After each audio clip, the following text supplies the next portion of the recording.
കായംകുളത്ത് തോൽവിക്ക് പിന്നാലെ സമൂഹ മാധ്യമങ്ങളിൽ LDF പ്രവർത്തകർ പോരടിക്കുകയാണ്. പ്രതിഭയുടെ തോൽവി കാത്തുവച്ച പ്രതികാരമെന്ന് സമൂഹ മാധ്യമത്തിൽ കുറിപ്പുകൾ. സംസ്ഥാന കമ്മിറ്റി അംഗങ്ങൾ ഉൾപ്പെടെയുള്ള നേതാക്കളുടെ പേര് പറഞ്ഞാണ് സമൂഹ മാധ്യമങ്ങളിലൂടെയുള്ള വിമർശനം. രഘുനാഥ് നാരായണൻ വിവരങ്ങളുമായി. രഘു, കായംകുളത്തെ പാർട്ടിക്കുള്ളിലെ പോര് നേരത്തെ തന്നെ വളരെ കുപ്രശസ്തമാണ്. അതിന് പിന്നാലെ ഒരു തോൽവി കൂടിയായാൽ സ്വാഭാവികമായും അത് എങ്ങനെയും മറനീക്കി പുറത്തു വരും, ഏതറ്റം വരെയും പോവും. നിലവിൽ എന്താണ് അവസ്ഥ?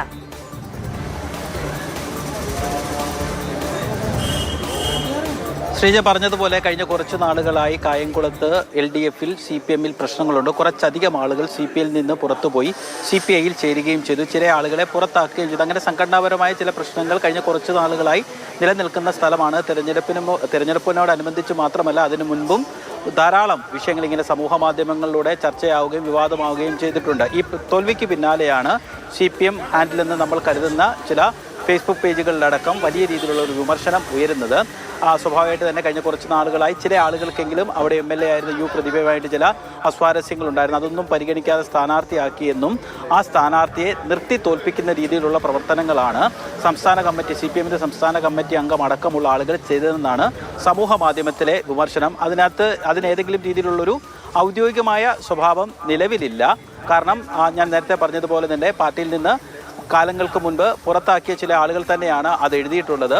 എന്നാൽ ഇവരെല്ലാം തെരഞ്ഞെടുപ്പ് പ്രവർത്തനങ്ങളിൽ LDF എന്നുള്ള നിലയിൽ പങ്കെടുത്ത ആളുകളും തന്നെയാണ്. ആ വിമർശനത്തിൽ കാര്യമുണ്ടെങ്കിൽ പോലും അതിനകത്തൊരു ഔദ്യോഗിക സ്വഭാവമില്ല. അല്പസമയം മുമ്പ് ആലപ്പുഴ ജില്ലാ സെക്രട്ടറി മാധ്യമങ്ങളോട് പ്രതികരിച്ചിരുന്നു. ഞാൻ പറഞ്ഞ രീതിയിലുള്ള വിശദീകരണമാണ് അദ്ദേഹം നൽകിയത്. എന്ന് മാത്രവുമല്ല, ഈ തെരഞ്ഞെടുപ്പിന് ശേഷം പ്രതിഭ ചില കാര്യങ്ങൾ പറഞ്ഞിരുന്നു. ഈഴ വോട്ടുകളൊക്കെ നഷ്ടപ്പെട്ടു എന്നുള്ള കാര്യമാണ് പറഞ്ഞത്. പക്ഷേ ആ വാദത്തെ ജില്ലാ സെക്രട്ടറി അംഗീകരിക്കുന്നില്ല. മുൻപ് 2 തവണ കായംകുളത്ത് വിജയിച്ചത് ആ സമുദായത്തിൻ്റെ വോട്ടുകൾ കൊണ്ടുകൂടിയാണ്. എന്തുകൊണ്ട് ഇത്തവണ കിട്ടിയില്ല എന്നുള്ളത് സ്ഥാനാർത്ഥി കൂടി പരിഗണിക്കണം എന്നുള്ള കാര്യമാണ് അദ്ദേഹം പറഞ്ഞത്.